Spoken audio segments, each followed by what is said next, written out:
Cathedral Gorge State Park in Nevada is a unique state park with dramatic landscapes. In fact, we haven't seen anything quite like it before.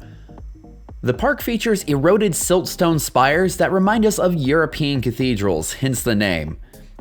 Many of these formations can be seen without much effort, however the Juniper Loop Trail mixed with the Miller Point Trail is the best hike in Cathedral Gorge State Park because it provides the best diversity and landscapes that the park has to offer.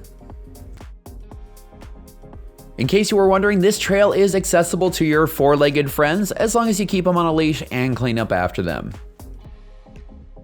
Even though the sign that we passed earlier said that this loop is 4 miles long, if you just do the loop itself, it's only 2.9 miles long. It is much closer to 4 miles though if you go up to Miller Point and explore some of the slots, and we highly recommend that. It is said that it takes most people about 56 minutes to complete this loop, but you know that that is not our style. According to Strava, between the exploration of all of these slot canyons and the side trails, we were on this hike for about 3.5 hours. Just over half a mile into the hike, you will come to this fork. Going left will take you to the Hawks Ridge Trail, but going straight will have you staying on the Juniper Draw Loop. The Hawks Ridge Trail was one of the only hikes that we didn't get to do on our last visit, but hopefully we'll hit it next time. This park is home to some really unique landscapes. You'll have these huge flat spaces and then these little tiny mountains popping up out of the valley floor. We had never seen anything quite like this before, and that wasn't the only superstar of this park, because it's also home to cryptobiotic soil. If you're not familiar with what that is, it's actually living soil, and you can see it right here. It may not look like much, but this is really important to the ecosystem, so if you see it on the sides of the trail, please do not step on it. You will be crossing through several sandy washes, so that means that if you're visiting after a heavy rain, you might have to cross through the water, or this trail may even be impassable.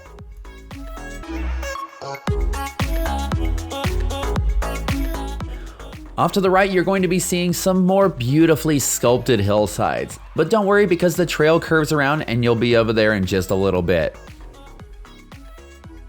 Even though there aren't massive signs with big arrows pointing you along the way, there are these little brown posts, and as long as you follow them, you are going to be on the right trail. These little posts do a great job of marking the route without seeming intrusive to this beautiful environment. We are now about 1.6 miles into the hike, and we will be curving off to the right and heading towards the walls on the other side of the canyon. Up to this point, the hike has been very pretty but fairly uneventful, but that's all about to change. On this side of the valley, there are a bunch of little slot canyons that you can explore if you want to. None of them seem like they go in very far. Usually you just work your way in a little ways and then you come to a dead end, but it's still really fun to check out.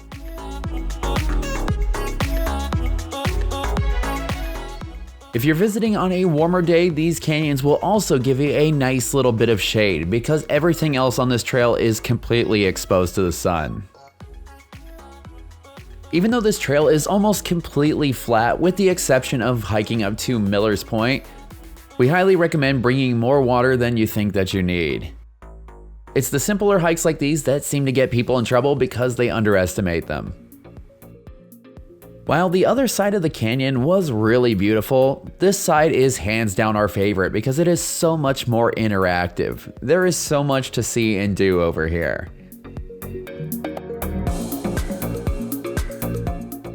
It's kind of funny because even though these slot canyons all look pretty similar, we couldn't help but be a little bit excited every time we saw a new one that we could go and explore.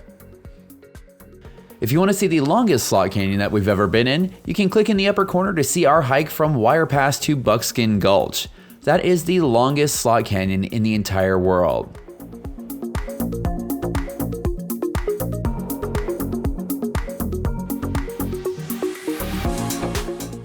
We are now about 2.4 miles into the hike, and the trail is going to start curving off towards the left and heading towards Miller Point. At this point, you will be seeing a lot of beautiful desert shrubbery and more of that cryptobiotic soil. At right around the 2.7 mile mark, you will be coming to the junction for Miller Point. Just know that if you do decide to go to Miller Point, this section of trail is a lot more difficult than what you've been doing up to this point, but in our opinion, it is well worth it.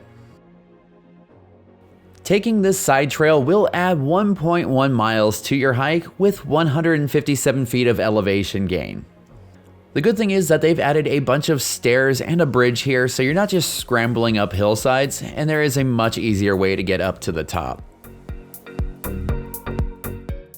Once you reach the back of the canyon, the climb is really going to kick in, and this is where you're going to get pretty much all of that 157 feet of elevation gain.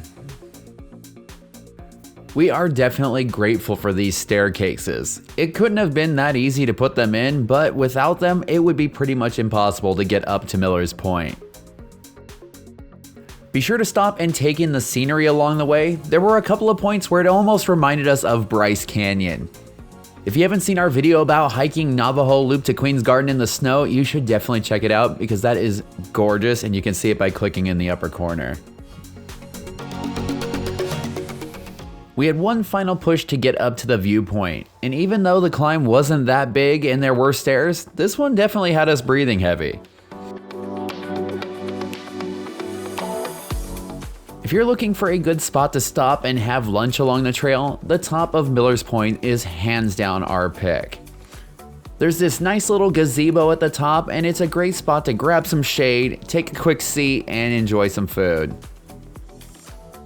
Even if you don't grab a snack, it's just nice to hang out up here and soak in this view. It's really neat to see these spires that you've been immersed in this whole time from a unique perspective. One other cool thing about Miller Point that we did not show in the video is that if you are not able to climb up this hill, there is a parking lot at the top. We love that because it means that this beautiful landscape is pretty much accessible to everyone. Once you are done taking in the sights, you will be heading back the way that you came to jump back on the Juniper Draw Loop trail.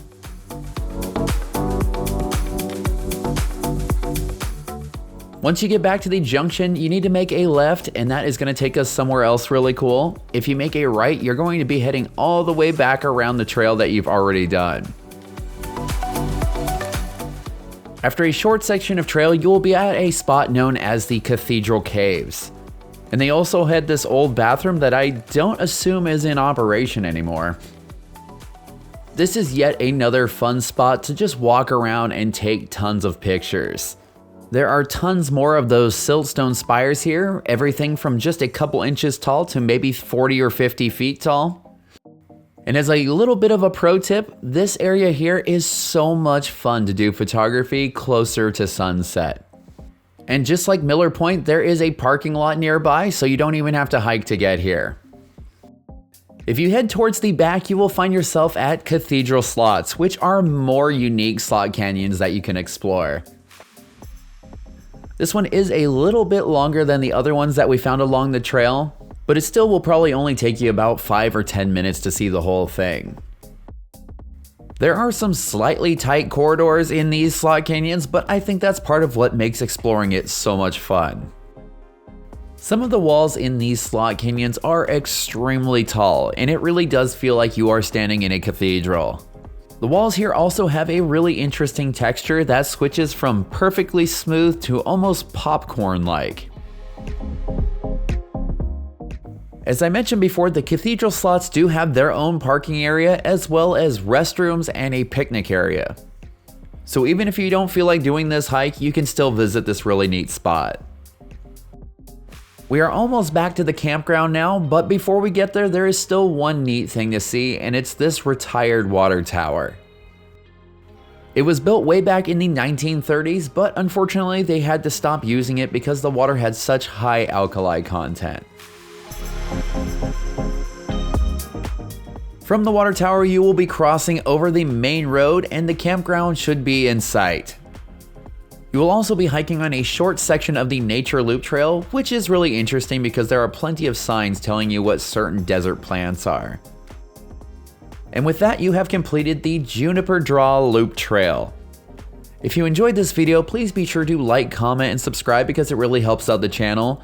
Feel free to let us know in the comments down below what adventures you would like to see on this channel. And for all the information about this hike and other awesome Nevada adventures, head on over to livethatadventure.com.